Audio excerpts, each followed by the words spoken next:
nidhamu.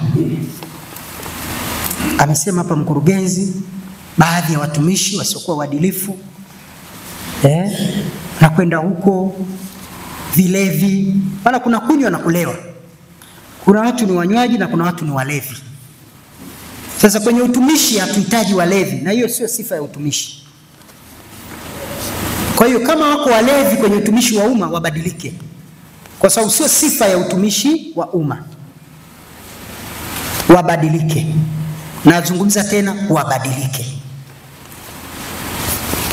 Lakini nidhamu, tumezungumza hapa, watu wanachelewa kuingia kazini. Unaweza ukafika siku humkuti mtendaji hajafika, siku nzima hayupo, wala hajulikani kaenda wapi. Watu wanajichukulia ruhusa zao bila utaratibu.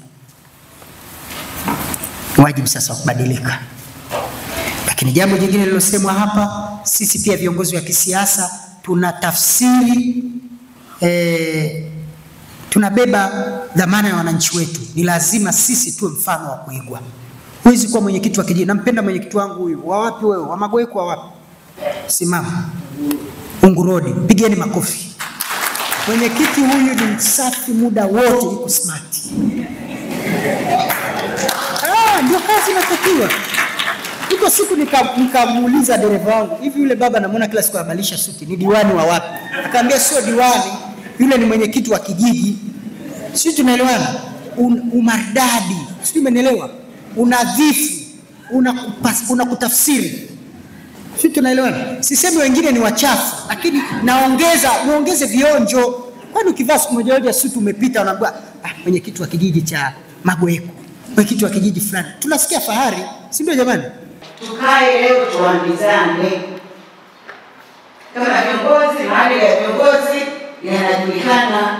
Tusitumie madaraka yetu vibaya tukasababisha wananchi waichukie serikali. Kwa hiyo niwaombe kila mmoja baada ya mkutano huu wa leo akabadilike kabisa.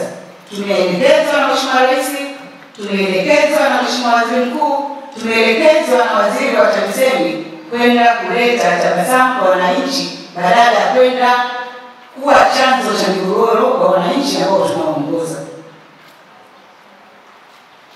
Lakini pia kuna siku nilipata taarifa, sasa hiyo ni viongozi kuchukua nafasi zao vibaya, kudhulumu. Tena nilipiwa simu na dada mmoja kutoka Dar es Salaam. Ananiambia, mkurugenzi, kijiji fulani mamangu mzazi yuko pale, wamechukua mazao yake, gunia sio la maharage, kwa kosa kusingiziwa anatakiwa kutozwa faini. Na analazimishwa atoe fedha ambayo yule mama hana. Yule mama wakati huo alikuwa anahangaika, akachukua mkopo kwenye kikoba ili alipe. Kitu ambacho amesingiziwa. Nimefanya mawasiliano na mtendaji wa kata, nikafanya mawasiliano na mtendaji wa kijiji, yule mama akarudishiwa mzigo wake, akapata haki ambayo ilikuwa inamstahili. Nikapata mrejesho kutoka kwa ile simu kutoka Dar es Salaam, yule dada ananishukuru. Sasa tuna viongozi wa aina hii, hao wana access ya kupata mkurugenzi, wana access ya kupiga simu na kufikisha taarifa kwa mkurugenzi. Wengi wao wako kule vijijini wanahangaika, hawajui wapi watapata haki zao. Kwa hiyo niwaombe sana kila mmoja akatimize wajibu wake.